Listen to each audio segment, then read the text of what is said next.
You said in your Detroit speech that you want to renegotiate your USMCA deal with Canada and Mexico. Yeah.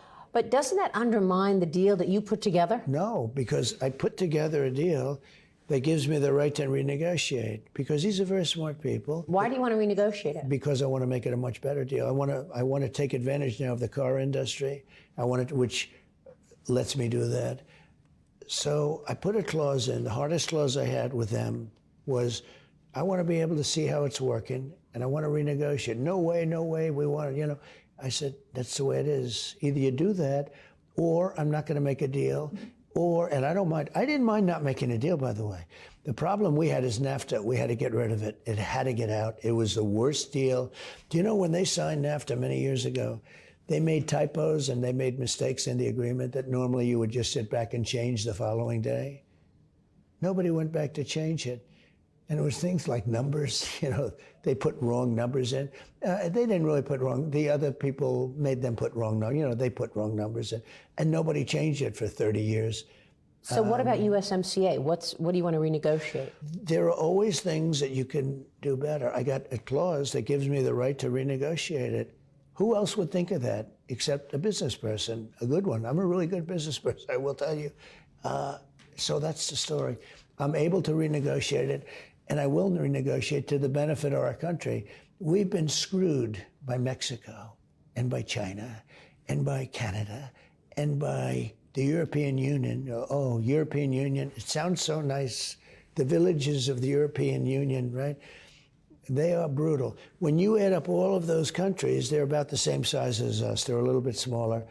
And the European Union takes advantage of us unbelievably. But I made a great deal with Japan. I made a great deal with South Korea. I said to them, we've got 40,000 soldiers over there. They're in harm's way. Now, I happen to get along with Kim Jong-un very well. If I didn't, and it started off nasty, remember? Little Rocket Man?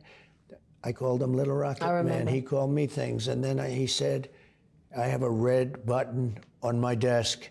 And I said, I have a red button also, but it's bigger and my red button works. And it was really nasty, and a lot of people were worried, actually. And then he called me, and he said, I'd like to get together. I asked President Obama. He said the single biggest problem we had was North Korea. They have great nuclear force. And he said he thinks that's the biggest problem. I asked him, I said, what's the biggest problem? He said, North Korea. At our little meeting before, it's a ritual. You meet with the president, the new president coming in. I said, what's the biggest problem? He said, North Korea. He said, they were close to going to war, I think. Well, and we would have had a nuclear war with millions of people killed. And when I was in there, I got along great with Kim Jong-un. I got along great with Putin, despite the fake Russia hoax. Well, you're talking about nuclear facilities now with regard to Israel. And, you said that you think that Israel should, in fact, hit Iran's nuclear facilities. Isn't this dangerous to be talking about impacting you don't want nuclear facilities? You can't let them have a nuclear weapon. Here's the story. When I left, Iran was broke. I said to China, you can't buy oil, and if you buy 1 barrel of oil, I'm not doing any business with you in the U.S. You're shut out. We're going to go cold turkey, which a lot of people say, let's do that anyway. And I said, in addition to that, anything that gets through is going to have 100% tariff. And Japan and others and China said, we'll pass. And Iran was doing almost zero business. And they were broke and ready to make a deal. Now they have $300 billion. He took all the sanctions off, and they're the ones that are sponsoring all the terror. He took all the sanctions off, took everything off. And it's too bad. I want them to be. Well, if you get back in, are you going to go back to maximum pressure on Iran? I can't tell you that, and I'll tell you why. I think it's so bad to tell a broadcaster, and you're a good one, a journalist. I don't want to say what I'm going to do in a negotiation, because you can't negotiate that way. I thought it was odd that today President Biden said that he spoke with Israeli Prime Minister Benjamin Netanyahu for the first time in 7 weeks or something. Pathetic. They've been at war for over a year. And he hasn't spoken with him in 7 weeks. When was the last time you've spoken with Netanyahu? Like 2 days ago.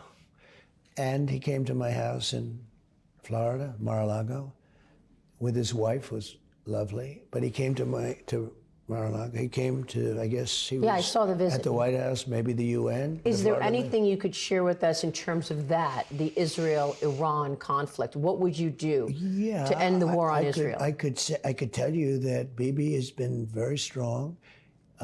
He is not listening to Biden. It sounds like he stopped sharing information with the U.S. Look, Biden is the one that came up with the Afghanistan plan. Take the soldiers out first and leave all that weakness. Leave Bagram behind. Bagram's one of the biggest air bases in the world. We built it for billions and billions of dollars many years ago. It's 1 hour away from where China makes its nuclear weapons, and he gave it up. He's a fool. And we can't have another fool as a president. Biden is smarter than she is. We can't have this for another 4 years. We're not going to have a country left. Do you have a message for the people who are trying to come to America legally and they're still waiting? It's so sad. It's so sad. You have people that have been waiting for 11 and 12 years, and then you have other people that just walk through and everybody wants to give them amnesty. But the bigger problem is this: so many of those people are criminals. We're a laughingstock all over the world.